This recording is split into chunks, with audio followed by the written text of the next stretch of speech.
कृषि कानूनों के विरोध में भारत बंद का असर पूरे देश में देखने को मिल रहा है। इसी बीच यमुनानगर में भी भारत बंद का असर देखने को मिला। बता दें कि यमुनानगर के गांवों में महिलाओं ने मोर्चा संभालते हुए ग्रामीण इलाकों को जाम कर दिया, तो वहीं दूसरी तरफ रेल ट्रैक को जाम कर किसानों ने नेशनल हाईवे को भी जाम कर दिया। यमुनानगर में भारत बंद कितना सफल रहा, तस्वीरें देखिए। पूरे देश में चक्का जाम है, भारत बंद है।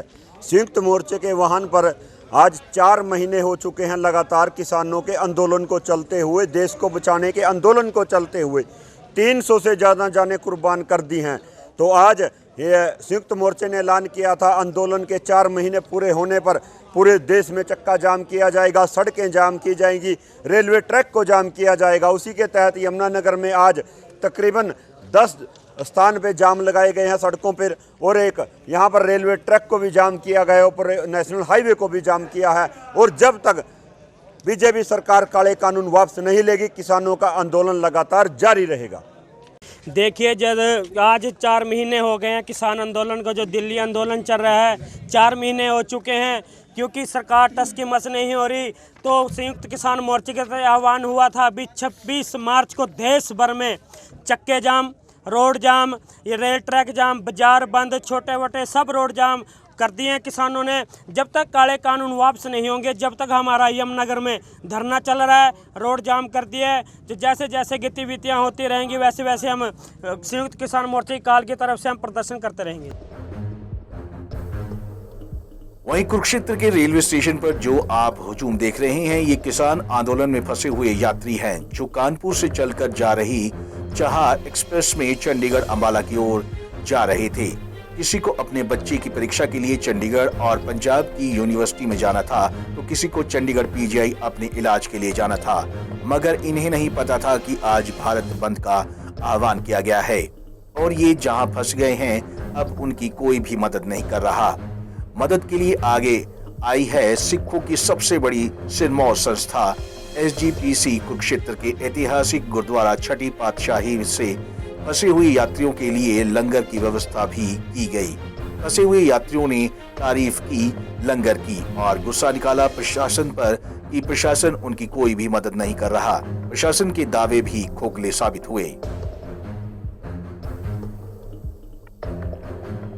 हम आए थे कानपुर से अंबाला के लिए और हम फंस गए यहाँ कुरुक्षेत्र में। और दिक्कत तो ये होगी, हमारी तरफ से हम ये सोचते हैं कि सरकार को किसानों की सहायता जल्दी जल्दी उनकी सुनवाई करनी चाहिए, ताकि जो हमारी पब्लिक है बेमतलब परेशान हो रही है, सरकार की वजह से परेशान हो रही है ये, तो इसका समाधान जल्दी जल्दी निकालना चाहिए। चहार में आप लोग फंसे, कोई मदद नहीं की प्रशासन ने? प्रशासन की तरफ से कोई मदद नहीं। गुरुद्वारे की तरफ से लंगर आया था, चाय आई थी, वो हम लोग को मिली है।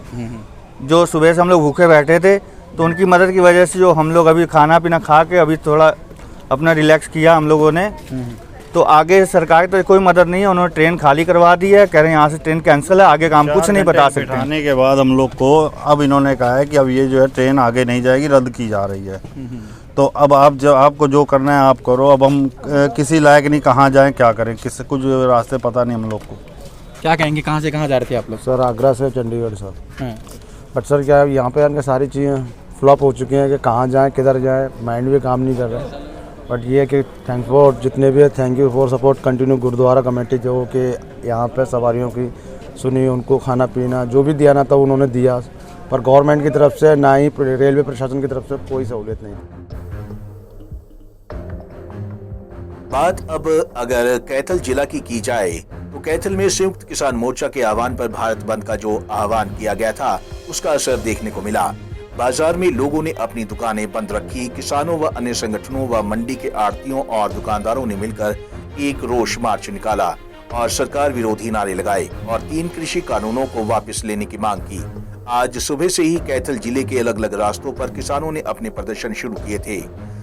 शहर में बाजारों और दुकानों को बंद करवाने के लिए किसानों और दुकानदारों की छोटी छोटी टोलियां 8 से 10 ग्रुपों में पूरे शहर में घूमती रही और लोगों से निवेदन करती रही कि जिन लोगों ने दुकान खोल रखी है वे कृपया किसानों के समर्थन में अपनी दुकानें बंद कर लें। कैथल में भारत बंद का क्या कुछ हाल है, तस्वीरें देखिए। जनता के ऊपर थोप करके ये किसानी ख़त्म कर रही है, मंडियों को बेच रही है, रेलवे को बेच रही है, शिक्षा को बेच रही है, एयरलाइंस को बेच रही है, BSNL को बेच रही है, सरकारी ज़मीनें बेच रही है। मोदी इस देश को बेचना चाहता है, मगर देश की जनता अब जाग चुकी है। ये किसान आंदोलन से जन आंदोलन बन चुका है और ये आंदोलन तब तक जारी रहेगा जब तक तीनों काले कानून खत्म नहीं होंगे, निजीकरण बंद नहीं होगा। प्रोग्राम आज हमारा जो संयुक्त मोर्चा ने आदेश दिया कि भारत बंद में आपने सहयोग करना है और सभी व्यापारी भाइयों से अपील करनी है दुकानें बंद करने के लिए। हम सवेरे 9 बजे लगे हुए हैं, सभी व्यापारी हमारा सहयोग कर रहे हैं। हमारे बंद के अंदर सभी हमारे अपील स्वीकार कर रहे हैं और बाजार बंद कर रहे हैं। आज पूरे हिंदुस्तान में किसानों का भारत बंद भी और चक्का जाम भी है और इसमें पूरे जो कैथल का जिला का किसान है, मजदूर है, आड़ती है, व्यापारी, सारे साथी इकट्ठा होकर आज जो अपना कैथल को बंद करवाने के लिए इकट्ठा हुए थे और यहाँ सभी दुकानदारों से पूरा सहयोग भी मिल रहा है। सभी साथी किसानों के साथ, मजदूरों के साथ, व्यापारियों के साथ हैं और इसीलिए बड़ा आज का जो चक्का जाम है या भारत बंद है बड़ा सक्सेस है। ਆਪਾਂ ਸਿਰਫ ਕਿਸਾਨਾਂ ਦੇ ਸਮਰਥਨ ਵਾਸਤੇ ਹੀ ਹੱਥ ਜੋੜ ਕੇ ਬੇਨਤੀ ਕਰਕੇ ਸਾਰਿਆਂ ਦੀਆਂ ਦੁਕਾਨਾਂ ਬੰਦ ਕਰਵਾਈਆਂ ਔਰ ਆਪਾਂ ਨੂੰ ਭਰਪੂਰ ਹੁੰਗਾਰਾ ਮਿਲਿਆ ਇਸ ਚੀਜ਼ ਦਾ। ਹਰੇਕ ਨੇ ਮੰਨੀ, ਕਿਸੇ ਨੇ ਕੋਈ ਜਿੱਦ ਨਹੀਂ ਕੀਤੀ, ਪਿਆਰ ਨਾਲ ਸਾਰੇ ਕੰਮ ਬਣ ਜਾਂਦੇ ਨੇ। ਆਪਾਂ ਮੋਦੀ ਅੱਗੇ ਵੀ ਪਿਆਰ ਨਾਲ ਹੀ ਹੱਥ ਜੋੜ ਕੇ ਬੇਨਤੀ ਕੀਤੀ ਹੈ ਕਿ ਸਾਡੇ ਕਾਨੂੰਨ ਜਿਹੜੇ ਰੱਦ ਕਰ ਔਰ ਸਾਡਾ ਜੋ ਫਸਲਾਂ ਦਾ ਸਾਡਾ ਨਿਬੇੜਾ ਹੋ ਜੇ, ਲੇਕਿਨ ਉਹ ਨਹੀਂ ਮੰਨ ਰਿਹਾ। ਦੇਖੋ ਤੁਸੀਂ ਆਮ ਪਬਲਿਕ ਸਾਰੀ ਮੰਨ ਰਹੀ ਹੈ, ਇੱਕ ਮੋਦੀ ਹੀ ਐਸਾ ਹੋ ਗਿਆ जो हाथ जोड़ के फिर भी नहीं मान रहा। आपको बता दें कि कृषि कानूनों के विरोध में किसानों की तरफ से 26 मार्च को भारत बंद का आह्वान किया गया था, जिसका असर पूरे देश में देखने को मिल रहा है। शहरों में दुकानें बंद नजर आ रही है और रेलवे ट्रैक को भी बंद कर दिया गया है। पंजाब केसरी टीवी के लिए कुरुक्षेत्र से अशोक यादव या यमुनानगर और कैथल से ब्यूरो रिपोर्ट।